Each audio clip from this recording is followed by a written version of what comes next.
মিরপুরের আকাশে ছিল রোদের তেজ, তবু ব্যাট হাতে ঘাম ঝরালেন নাঈম শেখ। একাডেমি মাঠে ছিলেন একা, সঙ্গে কয়েকজন থ্রোয়ার। দলীয় অনুশীলন না থাকলেও ব্যক্তিগত প্রস্তুতিতে ঘাটতি রাখছেন না এই বাঁহাতি ব্যাটার। শ্রীলঙ্কার বিপক্ষে টি-20 সিরিজে একটি মাত্র ম্যাচ খেলার সুযোগ পান নাঈম শেখ, তবে ওপেনিং নয়। ব্যাট হাতে নামেন 4 নম্বরে, 29 বলে করেন 32 রান। 4 নম্বরে ব্যাট করা নিয়ে এবার মুখ খুললেন এই ওপেনার। জানান এই পজিশনে ব্যাটিং করার জন্য মানসিকভাবে প্রস্তুত ছিলেন না তিনি। জাকের ইনজুর ছিল দেখে কিন্তু আমার 4-এ খেলতে হয়েছে। আমার 5-এ খেলার কথা ছিল, তো 4-এর সাথে ডিসকাস করে 4-এ খেলছি। কিন্তু জাকের ইনজুর থাকার কারণে কিন্তু আমি খেলছি, নর্মালি কিন্তু আমার খেলার কথাই ছিল না।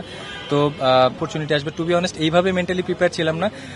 ওপেনিং এ খেলার জন্য সবসময় প্রিপেয়ার থাকি। এখন ওই যে ইন্ডিভিজুয়াল ট্রেনিং করলাম, ওপেনিং কিভাবে খেলবো বা অপরচুনিটি আসলে কিভাবে কাজে লাগাবো, ওইটার জন্য প্রিপারেশন নিতেছি। এদিকে পাকিস্তানের বিপক্ষে বাংলাদেশের সাম্প্রতিক টি-20 পরিসংখ্যান হতাশাজনক। গত পাকিস্তান সফরে গিয়ে 3 ম্যাচের একটিতেও লড়াই করতে পারেনি তারা।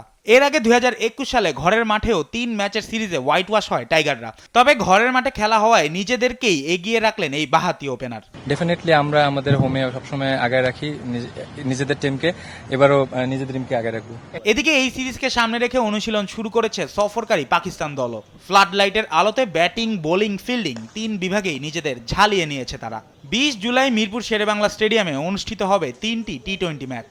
প্রতিটি ম্যাচই শুরু হবে সন্ধ্যা 6:30টায়। জুবাইর নূর, স্পোর্টস ডেস্ক, দেশ টিভি।